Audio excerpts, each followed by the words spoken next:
Donc voilà, ça revient un petit peu à ce que je disais au début. Il faut comprendre que, tu sais, quand on voit des personnes dans notre camp faire des volte-face ou genre s'obstiner au-delà de, tu sais, malgré toutes les preuves, comme continuer à cette espèce de travail de sape, qui est aussi un travail de sape du moral, parce que au fond le fond du problème, évidemment, c'est le consentement dans une guerre de l'information, c'est qu'est-ce qu'il y a dans notre tête. Et si ça va tout croche, si on est tout confus, si on opère sur de la mauvaise information, je sais que les médias disent ça aussi, mais c'est vrai, dans l'absolu, hein,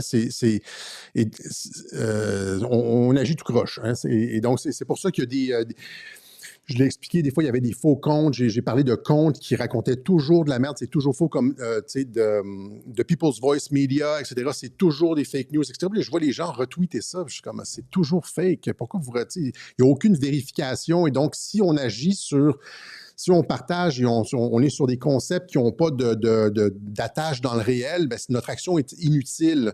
Et même chose avec, alors qu'on est censé faire participer à l'effet boule de neige, participer à l'effet domino pour que ça se répande dans le monde, que des concepts, des valeurs se répandent ailleurs dans le monde, mais si on pense que oh non, non, ils sont corrompus, etc., eh bien, ils ont le camp d'en face a gagné et on est neutralisé. C'est pour ça qu'ils vont influencer, ils vont payer des influenceurs de notre camp pour raconter de la merde et neutraliser notre capacité d'agir, notre capacité d'action informationnelle. OK, donc j'espère que ce point-là est clair, là, parce qu'on me reproche beaucoup sur Internet, beaucoup de personnes en Europe me sont rentrées dedans. Là, ils veulent la paix, etc. J'en ai vu d'autres, là, j'en ai bloqué plein.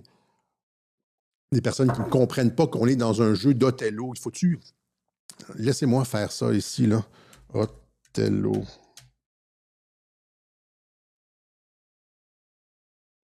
C'est un T, 2 L, c'est ça? Othello. Othello jeu. Merde. Je ne veux pas prendre de temps, là, mais c'est comme... oui, c'est ça, Othello. J'adorais ce jeu quand j'étais petit. Hein? Othello.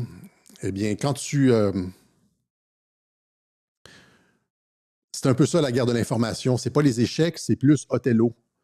Hein? C'est-à-dire que l'information est une arme, comme dit Mike Flynn, et tu peux faire chanter quelqu'un, mais tu ne veux pas montrer au camp adverse que tu contrôles, évidemment, ses pions. C'est ça la différence. C'est qu'à Othello, tu vois tout. Ah, certains ont été retournés, mais l'art suprême de la guerre, c'est de montrer que tu es faible.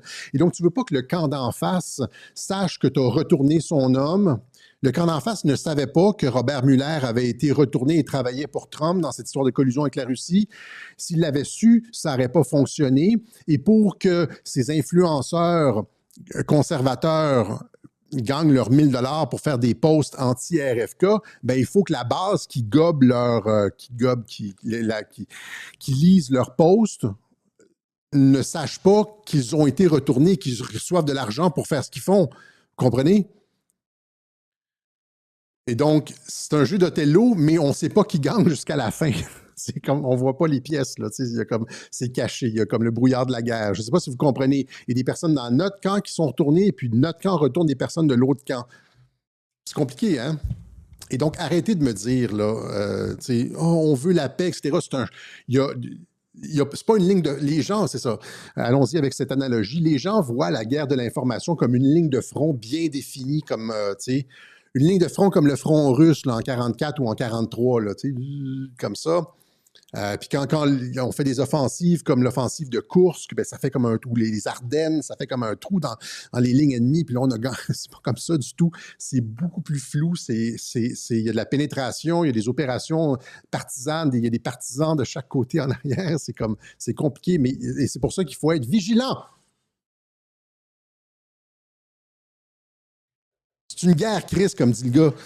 C'est une guerre, tu sais, c'est ça. Et puis arrêtez d'être, ben pas arrêter. Il y a beaucoup de personnes qu'on ne veut pas comme faire, je ne veux pas être le schtroumpf moralisateur, là, mais il faut qu'on comprenne ça. Il faut qu'on comprenne ça, que c'est beaucoup plus complexe et on doit surveiller aussi nos arrières. Le front n'est pas, c'est pas juste nous, la dissidence contre les médias. C'est pas ça du tout. OK, c'est un petit peu plus compliqué que ça. OK? Donc, le truc avec ça, c'est qu'on n'est jamais 100% certain et les gens, souvent, dans le doute, s'abstiennent, mais moi, c'est la même chose pour moi. C'est-à-dire, généralement, ça me prend du temps avant que la moutarde me monte au nez. Comme on dit, là, je vois les choses passer, j'en vois un, j'en vois deux, puis là, c'est comme, là, c'est comme, c'est le curseur, puis là, après ça, on est rendu dans le jaune, puis on tombe dans l'orange, puis éventuellement, je lis des trucs, puis là, souvent, je prends la peine de répondre.